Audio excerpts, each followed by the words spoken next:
I'm in such a terrible situation that I'm deeply embarrassed to even admit what's happening. By embarrassment, I mean I'm utterly humiliated. How else can I put it that my wife, after 7 years of marriage, is having an affair with my stepdad? Yes, my wife slept with my mother's husband. I'm a 38-year-old man, married to Celia, 38 years old, for 7 years. Our relationship has had its normal ups and downs.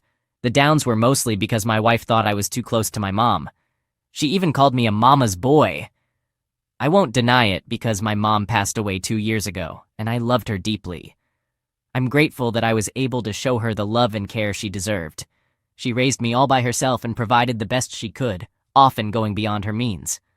My mom was a single parent until she met Andrew about 10 years ago. Andrew was a divorced man in his early 50s when he married my mom. I couldn't understand what my mom saw in Andrew that made her marry him after being single for 2 decades. To me, Andrew was like a non-entity. While my mom was alive, I used to visit her twice a week, but my interaction with Andrew didn't extend beyond basic greetings and a smile. I don't know why I couldn't accept him as a father figure, but I never showed my reservations to my mom. I was happy that my mom found a companion in her later years, and after her passing, Andrew didn't play any role in my life. I didn't even meet him after her funeral, even though he still lived in her house. Things took a disturbing turn when I saw him sitting with my wife, his arms around her. It wasn't a friendly or paternal embrace. Their body language, or I should say their chemistry, didn't sit right with me. Given our family dynamics, this was all very strange. As I mentioned, I was never close to my stepdad, and Celia wasn't either. Witnessing such a level of comfort between them made me extremely uncomfortable. I was in my car, and they were at a roadside cafe. I had left work early that day to meet an old friend. The location where I saw them was far from my home and my office, a place I don't usually go to. I met my friend but was preoccupied the whole time. He kept asking if something was bothering me, and I just said it was work-related. How could I tell him what I had seen on my way? When I got home, I couldn't help but confront Celia about what I had witnessed with Andrew. Her face turned pale, and she seemed at a loss for words. Eventually, she admitted to having lunch with him. When I asked why all of a sudden, she claimed they ran into each other, and he suggested having lunch together. The way I was looking at her made it clear I had seen something I shouldn't have. She went on to explain that Andrew was deeply upset about losing my mom and that she was trying to console him. She said he's a lonely old man with no one to talk to, which is why he held her hand while expressing his grief. You see, I didn't mention that I witnessed him holding her hands. Instead, I saw him putting his arms around her. Their conversation didn't appear to be one of sorrow for my mom. While they weren't laughing, their body language had a flirtatious vibe. I chose not to say anything but didn't buy her explanation. I decided to investigate the matter myself before confronting her further. Celia works as a nail artist at a beauty salon, which means she works on weekends and has weekdays off.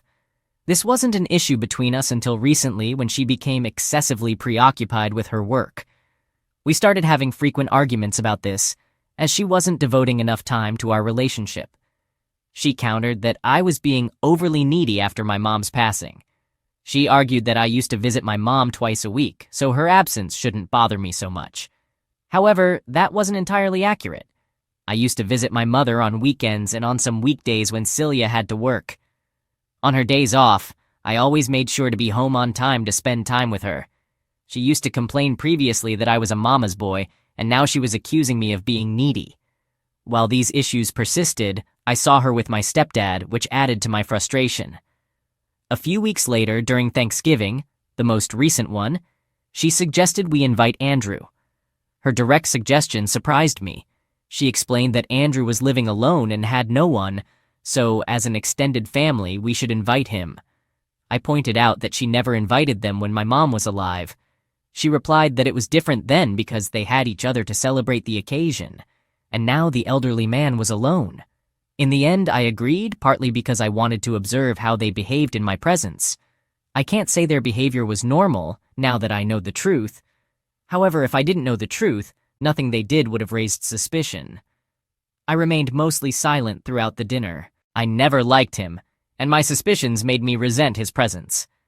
I felt he also sensed my discomfort, and the dinner was overall quite awkward, with both of us eating quietly while Celia attempted to break the silence with trivial topics, earning only forced smiles from both of us. The burden on my heart was becoming unbearable, so I decided to devise a plan. I thought about checking her phone, but that was tricky since it was locked, and I didn't want to raise suspicion by asking for the password. Instead, I came up with another plan. I informed Celia that I had to go out of town for a couple of days for work reasons. On the planned day, I left home early as usual and headed to my office. However, beforehand, I discreetly planted a GPS device in Celia's car, allowing me to track her movements remotely. Just before the afternoon, she drove to Andrew's place. While I wanted to catch her in the act, I had concerns. What if I confronted them, and they were simply sitting and chatting innocently?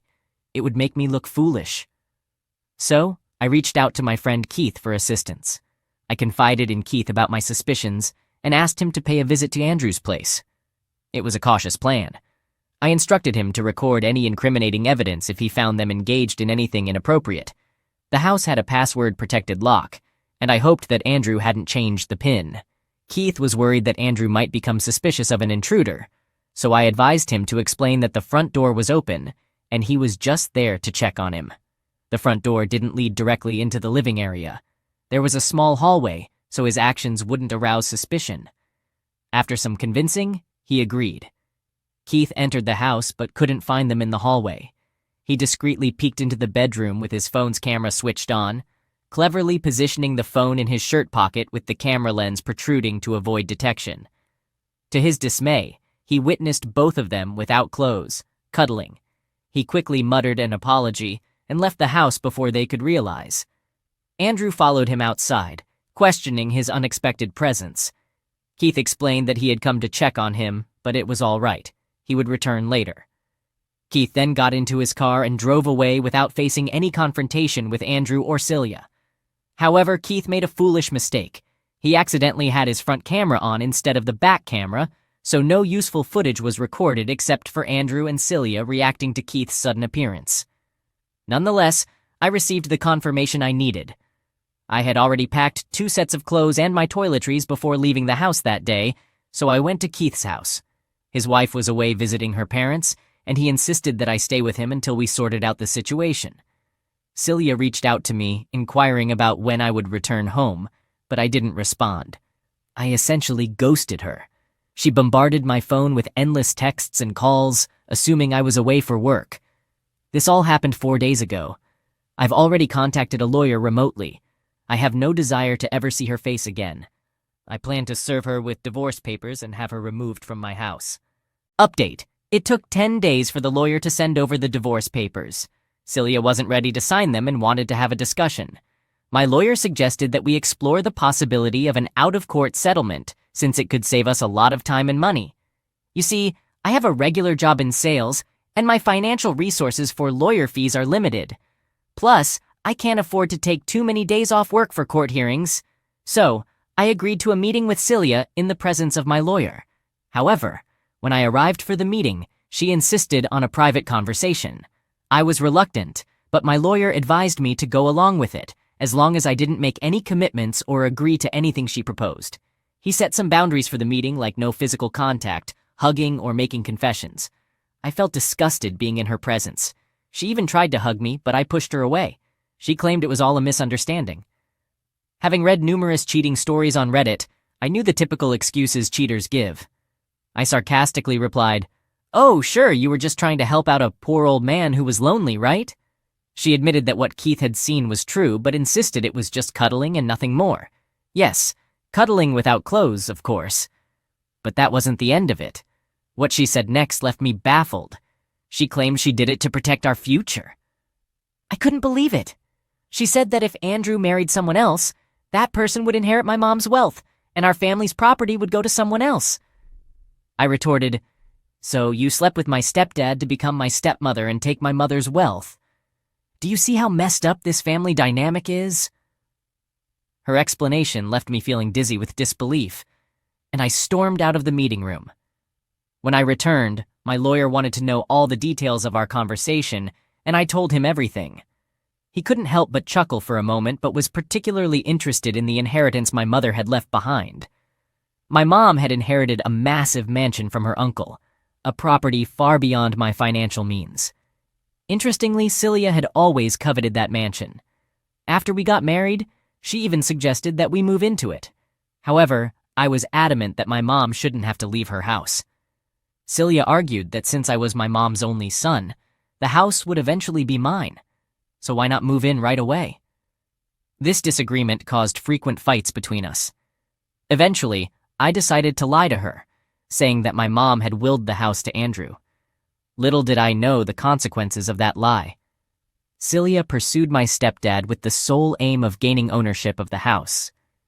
There was another crucial piece of information that Celia remained unaware of.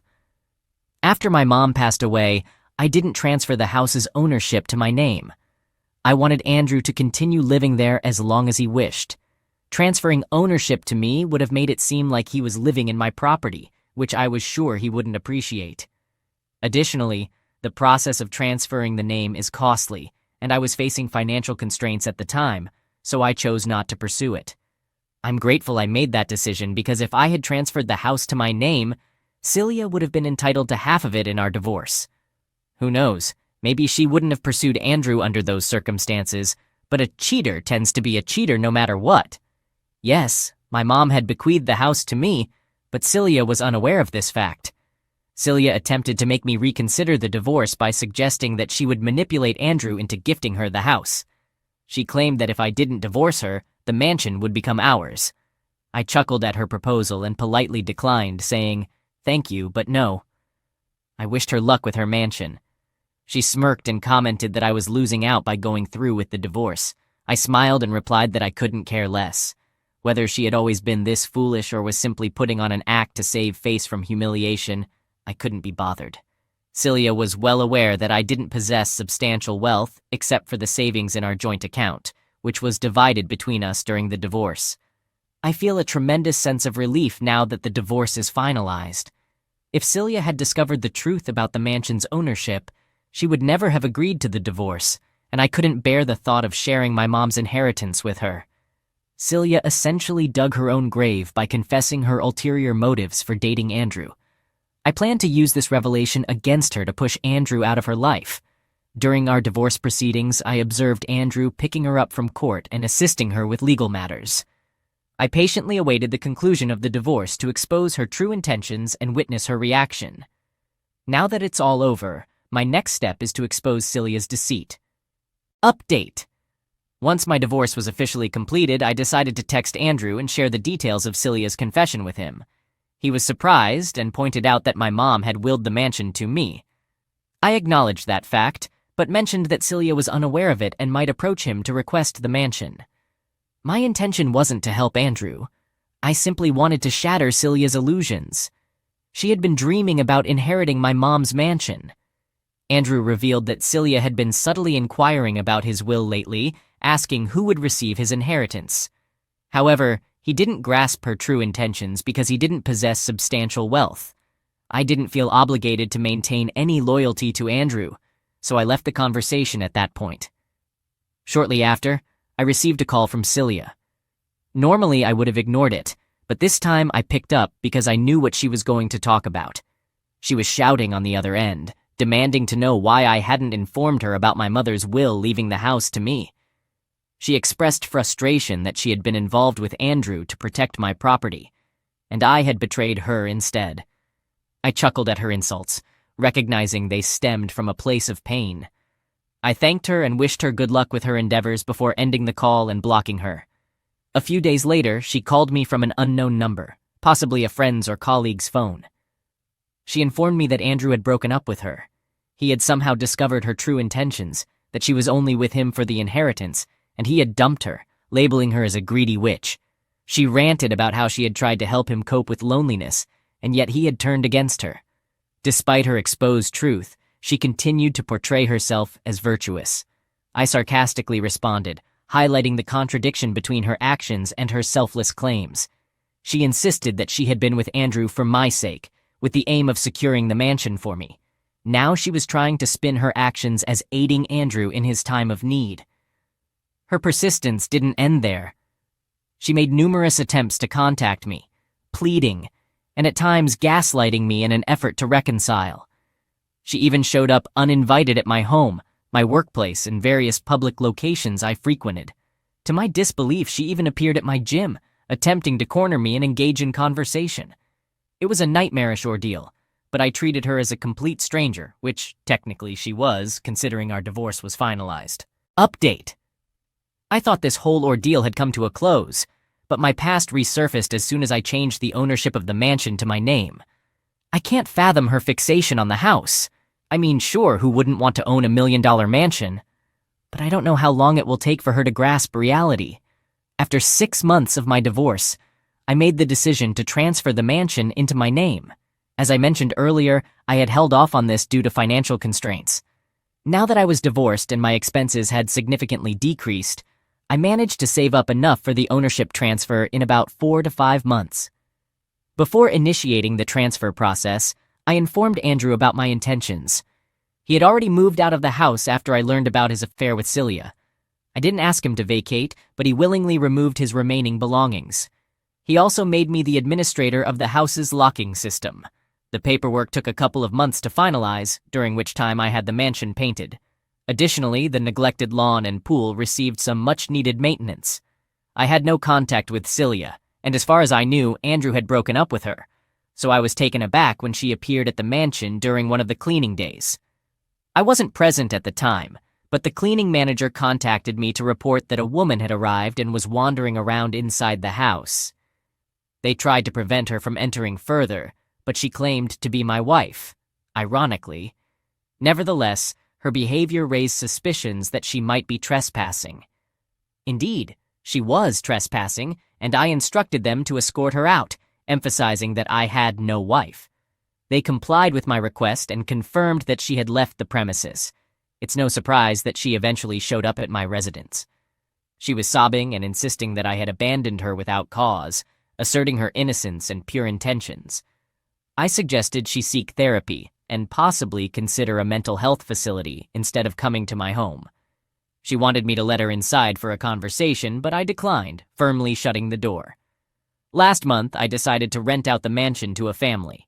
Initially, I contemplated moving in to save on rent for my current apartment, but after crunching the numbers, it didn't make sense. The rent for the mansion is at least twice, if not more, than what I pay for my apartment. Moreover, the house is far too spacious for a single person. If I ever get married and start a family in the future, I may consider moving there, but for now, that's not in the cards. I've also obtained a restraining order against Celia for the mansion property. While the likelihood of her trespassing or causing damage was low because she hadn't shown violent tendencies, I wanted to ensure the safety and peace of mind of the new tenants. I didn't want Celia to unnecessarily trouble them. So far, everything has been going smoothly, and I hope I won't have to provide any further updates on this matter. I'm eager to close the chapter with Celia and move forward with my life. All right, that was a fun story. Now let's move on to another exciting one. Stay tuned and let's dive in. Is there any way I can mend my relationship with my dad, even though he disowned me and made it clear he wants nothing to do with me? I'm a 26-year-old female. My mom is 45 and my dad is 46.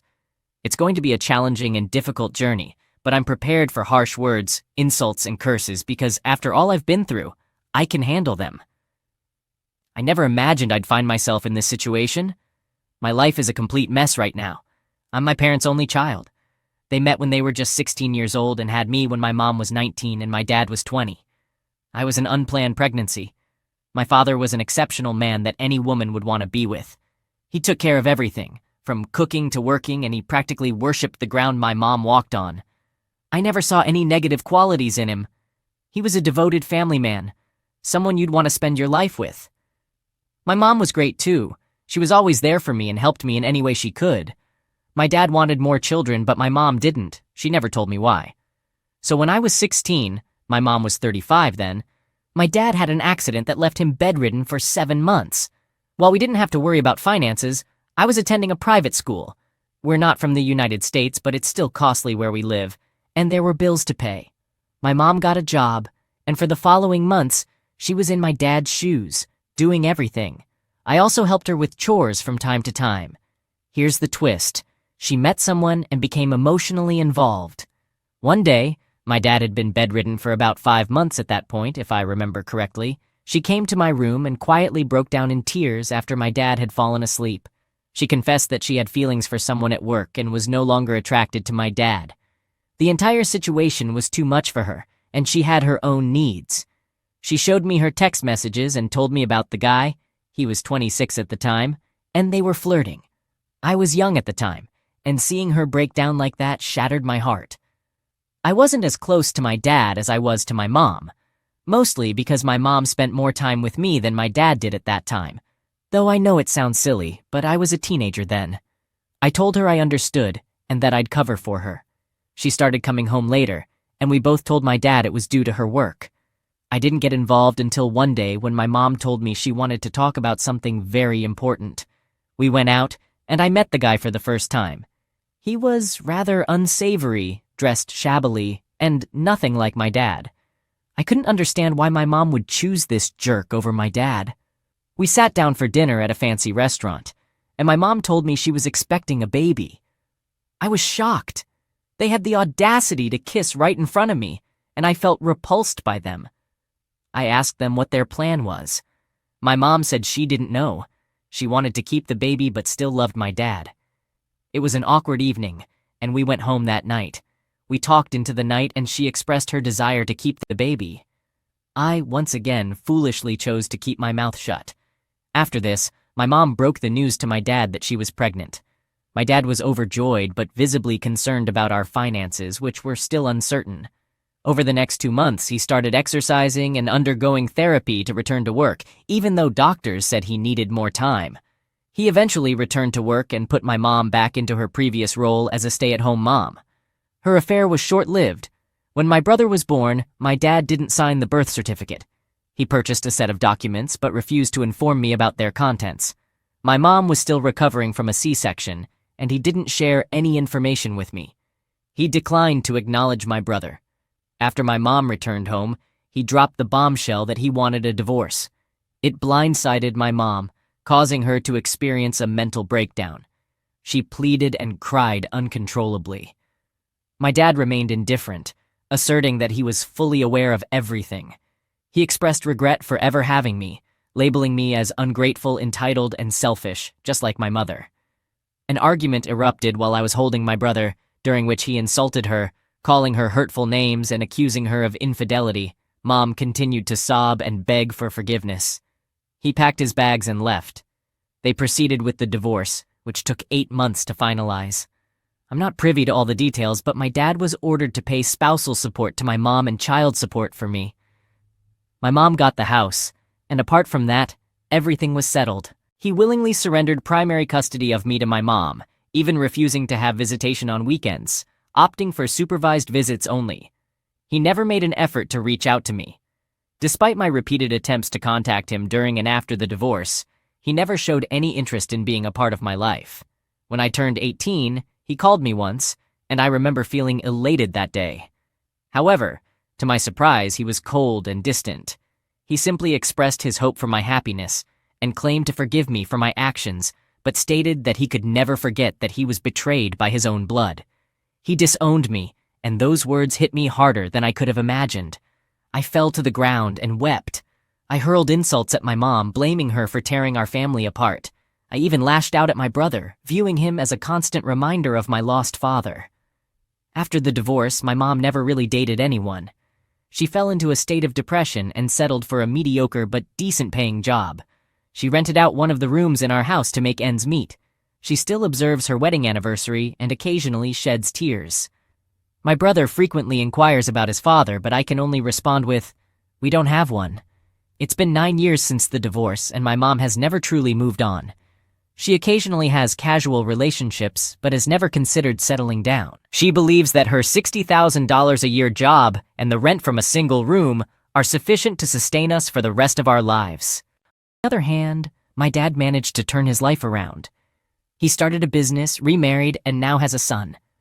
I often check his social media profile. He has never accepted my friend or follow request, and he ignores my texts. However, what I've come to realize is that he's living a wonderful life. I understand that I don't have the right to say this, as I am just as responsible as my mom for the turmoil in our lives and my brother's life. But I miss my dad. I miss him dearly. I miss the moments when we were a family. I've experienced heartbreaks, graduated, and even been in an accident, all without my dad by my side. It feels like an unbearable pain inside me. I've attempted to arrange a meeting with him, but when he learned of my intentions, he moved to another city. Last year, I had a son who bears a striking resemblance to my dad. I want to name him after my dad and introduce them. I'll be getting married at the end of this year, and there's nothing I want more than for my dad to walk me down the aisle. I messed up, and I wish he would shout at me, tell me I don't deserve to be his daughter.